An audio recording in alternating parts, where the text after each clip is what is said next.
Hello everyone, welcome back to another episode of Cassie Speaks Up. And today, we're going to be talking about me and my problems. Let's get to it. So the first thing that I want to go over is exactly what has been going on for the last 2 or 3 months. So some people were reaching out on different social medias. They wanted to know if I was okay, if I had some mental problems or mental breakdown, or if I was depressed or whatever. And some of it's true, some of it's not. And now this is where I want to address things and also be transparent. Me going into this, like I knew that there were going to be struggles. Especially for me, like all my life, and I've wanted to be invisible to people. I did not want attention. I'm not an attention person. I hate big crowds. I don't want people to notice me. I don't want to be that one that sticks out in the street. And so I was getting a lot of attention, and it was really hard for me. But the thing that was the hardest, and I think is going to continue probably forever to be the hardest thing about me being on YouTube, is actually how dysphoric it is. I don't want to be that person that goes around and everyone knows is a trans woman. I just want to be treated like any other woman out there. We can go on this argument about whether or not trans women are women. This is not where I'm going with it. But I want the world to see me as a woman. I recognize that a biological woman and I are not the same, and I will never, ever, no matter what I do, ever be the same. This is not where this is going.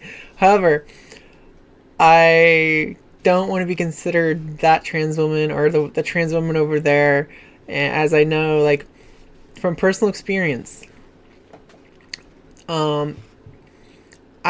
You can actually be friends with someone. Okay, I've been friends with people before where they didn't know I was trans for months and months and months and months and sometimes years.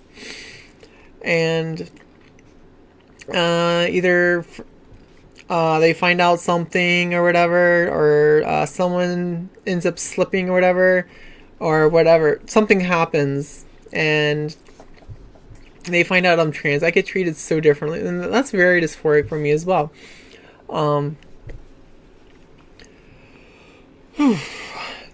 And let's and when you apply that to YouTube, okay, it's literally amplifying it like a gazillion degrees.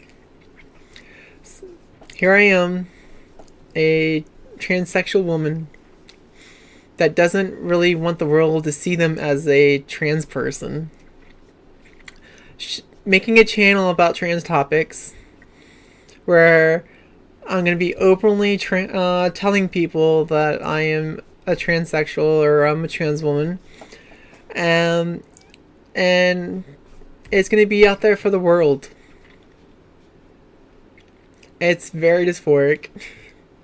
It's very difficult.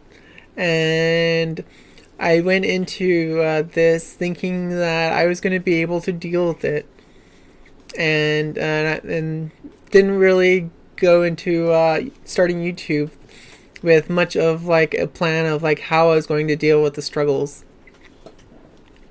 So after I had my interview or question Q&A with Jessica Gill, or Auntie Jessica, I decided that I needed to take some time and think about myself and whether or not I wanted to continue this channel. I'm not used to attention. It was a lot, and it was very dysphoric, and the dysphoric levels were not quite to where it was pre-transition, but it's the closest to pre-transition I have ever been since the time that I transitioned. So it was extremely difficult. and I had to find out ways to be able to handle it and take care of it. But after months of thinking about it and figuring out ways to be able to do this and maintain my mental health as well, I have decided to continue. And on top of it, like, I know right now, I am just some small person on YouTube that just makes videos that right now barely anyone sees. But anything can change. And if for whatever reason I say or do something that makes something go viral, or for even if it's for a good reason or a bad reason, or years down the road, let's say I end up getting a following of like 50,000 subscribers or something, or maybe even one day get that silver play button at 100,000.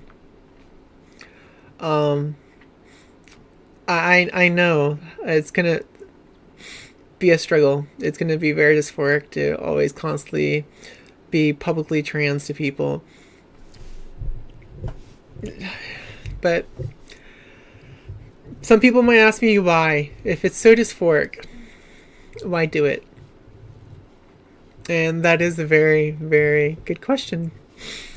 And the reason is because most trans people, most transsexuals that I've come across in my life and in support groups and stuff like that over a decade of transitions, literally just want to be invisible and not stick out. And going on YouTube is the exact opposite of that. So there are people who are like me that are extremely, extremely fed up with the stuff that we see going on, and wish it wasn't that way. And because we want to assimilate and be invisible, people don't speak up. However, I've gotten so fed up, so frustrated, so aggravated, so pissed off about things going on that I feel like I have to say something. I had to speak my mind. And even if no one listens to it, or even a small people listen to it, I just have to say what I have to say. And hopefully, maybe one day, be able to show the world another side of the trans community that is not very vocal, that just sticks to themselves and just wants to live a normal life and just go unnoticed. But someone's got to stand up. And I know there are people like Blair White, for instance, who paved the way for a lot of people who don't necessarily agree with things going on. And there are a few other people that have started to stand up, but it's not nearly enough. And I don't necessarily agree with everything everyone says. And I feel like that I have to stand up personally and do it. And I know it's going to be a very dysphoric thing, very struggling. I am going to come across a lot of negative people, a lot of people who are probably going to attack me, try to find out every single bloody thing of my life, probably even try to figure out like where I live, try to ruin my life. But when that happens, we'll just take care of it when it happens. But yeah, so even all these struggles, these concerns, and even just